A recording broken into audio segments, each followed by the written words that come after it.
Assalamualaikum warahmatullahi wabarakatuh, para teman-teman semuanya, sahabat YouTuber. Jangan lupa ya, pas berkunjung ke channel kami, silahkan klik subscribe dan tentu saja gambar loncengnya klik biar mendapatkan pemberitahuan kalau nanti kami update pengalaman-pengalaman yang lainnya di bidang fotografi, videografi maupun yang lainnya. Oke. Dalam kesempatan ini Gun akan bahas salah satu kamera kami yang sering digunakan dalam acara foto wedding, prawedding maupun juga foto studio ya. Meskipun kamera keluaran seri lama, tapi tentu saja Nikon D7100 ini yang akan kita bahas merupakan salah satu kamera yang bisa diandalkan untuk fotografi wedding. Apalagi kalau kita dikombinasikan dengan lensa-lensa yang berkualitas tinggi gitu ya. Misalkan seri nano nya Nikon, seri ART nya Sigma gitu, seri Tamron yang terbaru gitu ya, yang apalagi yang bukan f-nya besar, itu sangat bagus sekali dikombinasikan dengan kamera ini. Oke, kami akan berbagi cerita dulu kenapa kami begitu betahnya mempergunakan kamera Nikon D7100 ini. Awalnya tertarik karena memang skin tone yang dihasilkan oleh kamera Nikon itu sebetulnya ada khasnya gitu. Jadi berbeda dengan merek sebelah, merek lain gitu. Walaupun merek lain juga kami juga punya gitu. Tapi kadang-kadang Nikon ini memberi perbedaan di warna kulit, kalau ngeditnya juga di Lightroom atau di Photoshop juga nggak terlalu sulit gitu. Rasanya udah biasa gitu, mata saya itu udah kenal banget gitu sama skin atau warnanya khasnya Nikon gitu. Itulah pengalaman saya, kesan-kesannya memakai Nikon ini gitu. Di samping seri-seri Nikon lainnya yang ada di sini. Oke, kita bahas ini penampakannya Nikon D7100. Ini udah agak lama ya. Oke, lihat D7100 ini ya. Memang udah agak lama. Ini kamera tapi masih sering dan terus digunakan karena tentu saja ya itu tadi ciri khas Nikon, warna dan skin tone-nya sudah familiar di mata saya gitu. Jadi rasa-rasanya kalau kita bandingkan dengan kamera lain ada sedikit perbedaan. Jadi kawan-kawan semuanya, ini penampakan luarnya dan kita akan mengenal tombol-tombolnya seperti ini. Ini adalah tombol off on ya, biasa. Ini tombol bantuan lampu fokus. Lampu fokus itu berfungsi ketika kita menggunakan fokus banyak gitu kalau nggak salah. Fokus autofokus yang tidak satu titik gitu. Ya, ini untuk Hotsu. Ini adalah apa ini? Lampu flash masih nyala juga bagus. Ini untuk PKT, ini untuk membuka lensa. Tombol ini adalah AF, tombol manual dan tombol AF seperti layaknya yang di lensa ini, autofokus dan manual fokus. Tapi di seri ini di sini tersedia juga autofokus dan manual fokusnya di sini. Ini biasanya berguna untuk lensa yang AFD ya. Lensa yang AFD. Itu lensa yang sangat murah sekali sebetulnya di kelas Nikon, tapi hasilnya bagus. Jadi sebuah lensa yang tidak ada motor ya di dalamnya, jadi hanya bisa berjalan di bodi kamera yang bermotor. Kalau ini lensanya lensa bawaan ya, 18-105, lumayan. Ini tombol dial ya, dial raib mode manual, A, S, P, auto, lain-lain sebagainya. Ini tombol custom ya, U1 dan U2 ini kalau penyimpanan custom. Oke, ini adalah kompensasi exposure ya, berguna di mode auto ISO drive A, mode P, dan mode S kalau nggak salah itu ya. Jadi kalau mode manual semua ini tidak berfungsi. Ini adalah metering ya, tombol metering, ini tombol video record gitu. Kita kembali ke layar depan. Di sini ada tombol preview ya, melihat gambar, menu, ini gambar hapus, ini untuk menyelaraskan diopter ya, diopter viewfinder biar pas ke mata kita, apalagi mata kita yang udah berkacamata atau minus atau plus juga. Ini berfungsi sekali karena mata yang satu dengan mata teman saya dan mata saya juga pasti ini berbeda kalau lagi ngintip ya. Jadi ini harus disesuaikan dulu dengan mata. Tuh, ini biasanya saya kalau menggunakan wedding ini di titik ini ya. Jadi tidak di lock ya, terkecuali kalau kita moto untuk foto yang lock fokus misalkan ke hewan atau apa. Jadi ketika bergerak fokusnya tetap di sana. Ini lock fokus. Tapi umumnya kalau di wedding ini di sini ya, di titik ini. Ini adalah tombol video dan foto, ini adalah live view. Nah, tombol live view ya. Menu, ini adalah tombol cepatnya white balance. Ini juga zoom plus dan zoom in. Juga tombol, kalau lagi pemotretan ini jadi tombol ISO ya. Tapi kalau lagi review gambar ini jadi tombol plus min ya. Nah, gitu. Jadi jangan salahkan itu. Dan kalau lagi mode pemotretan juga ini yang ini jadi white balance. Ini untuk penyimpanan bisa. Ini kalau misalkan ini ya, yang jadi penyimpanan ini yang ini. Paint, raw, atau yang lainnya tinggal pilih. Ini adalah tombol pintas ya, tombol cepat. Itu. Oke, kita akan bahas ke menu yang di dalam. Tapi sebelumnya ini adalah tombol pintas juga untuk mengalihkan mode ke menu cepat ya. Gitu. Oke, kita akan bahas ke yang dalamnya ya. Kita pilih menu. Kita buka layarnya. Nah,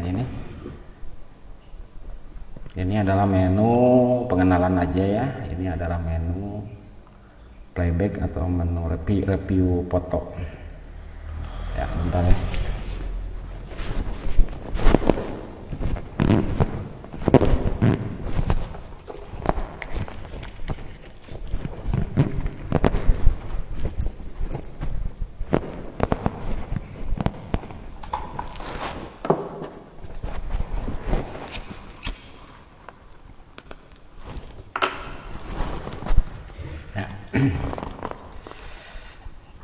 Ini playback mode, hide image, playback display ya kan. Ini saya berbagi pengalaman saja untuk playback display. Kalau saya ini sering yang dicentangnya seperti ini.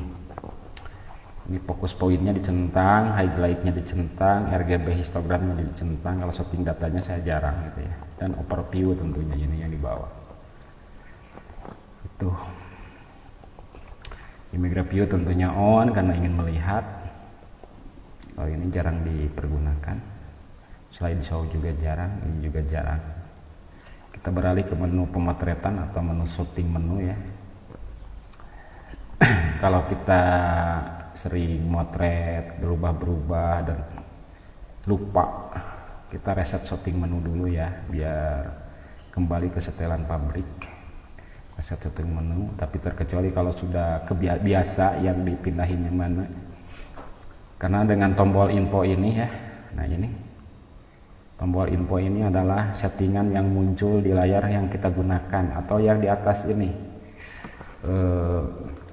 di atas layar yang kecil ini juga adalah tombol informasi setting kita yang digunakan gitu ya.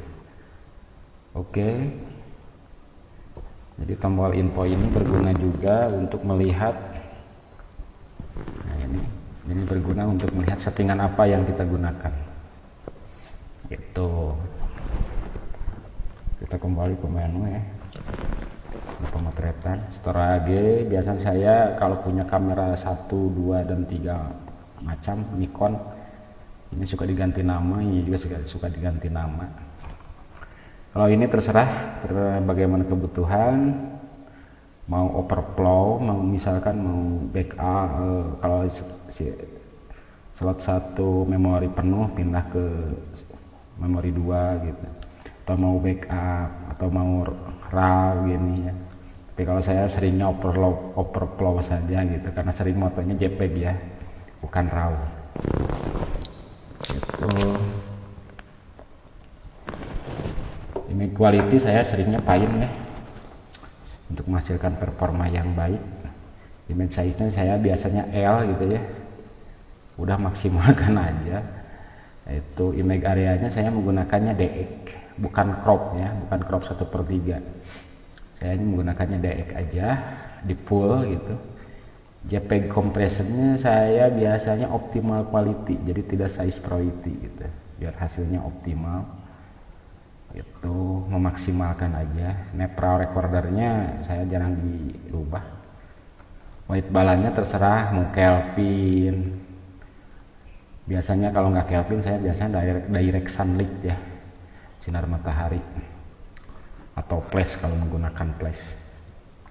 Tapi umumnya saya menggunakannya Kelvin. Jadi kalau Kelvinnya kita pilih mau suhu warnanya di mana gitu, sesuai dengan kondisi pelaminan. Misalkan kalau pelaminannya didominasi oleh warna oranye ya, atau coklat gitu, atau ke oren-orenan, ke coklat-coklatan, atau ke kuning-kuningan, maka saya diimbangi dengan Kelvinnya diturunin ke 4500, bahkan sampai ke 4350 untuk menstabilkan atau mengeluarkan warna biru gitu, untuk menetralkan warna kuning tadi. Jadi kuning itu kita netralkan dengan biru, warna magenta atau merah kita netralkan dengan hijau gitu. Biasanya seperti itu ya. Kita akan bahas yang lebih lanjut lagi kalau itu nanti di vlog saya yang selanjutnya. Set picture control saya seringnya menggunakan standar ya, terkecuali kalau foto portrait, foto wajah ini portrait dengan settingannya seperti ini. Kalau portrait saya ini terlalu tinggi ya, saya suka diturunin ke ini sharpeningnya biar kulitnya lembut ya, biar kulitnya lembut. Tapi kalau untuk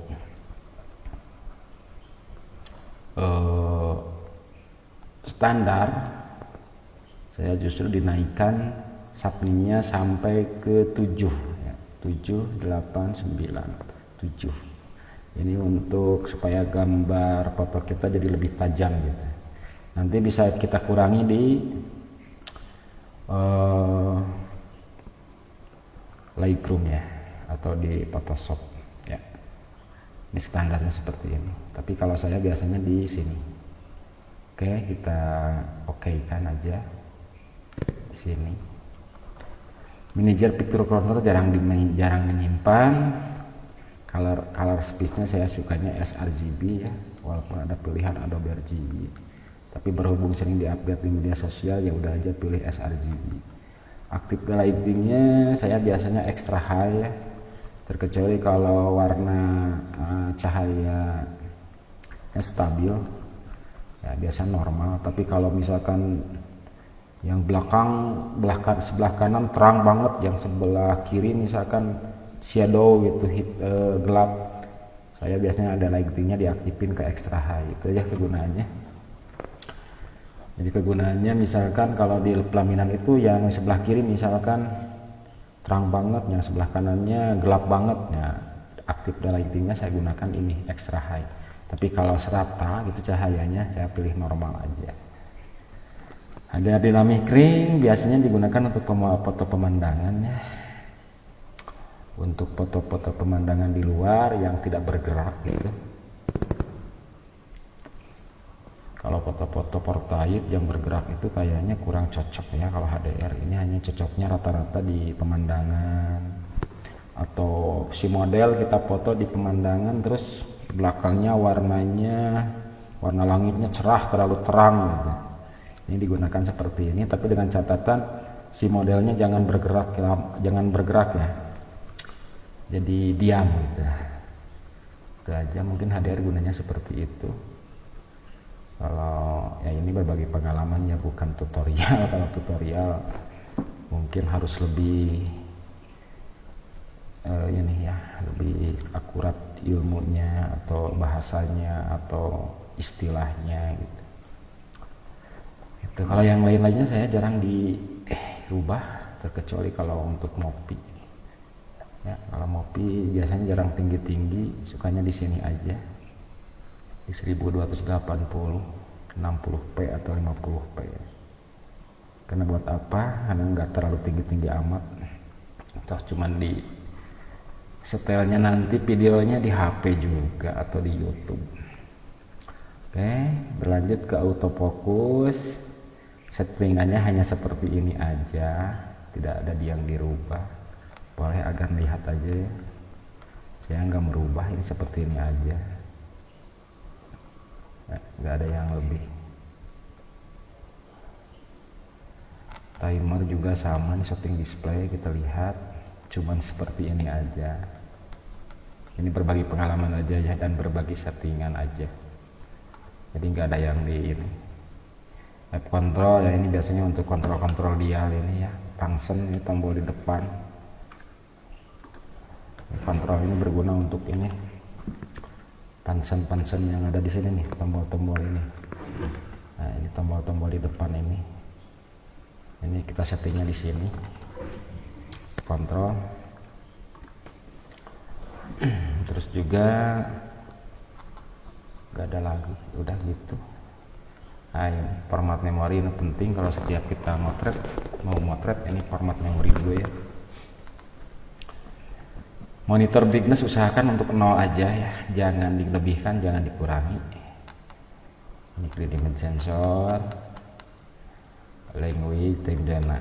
Nah, nggak ada lagi sih, terkecuali ini ya, fine tuning ini biasanya untuk mencocokkan lensa ini dengan ini. Terkadang ini sering misfokus.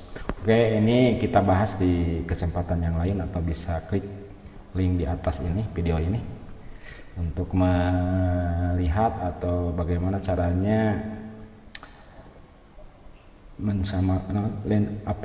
lensa itu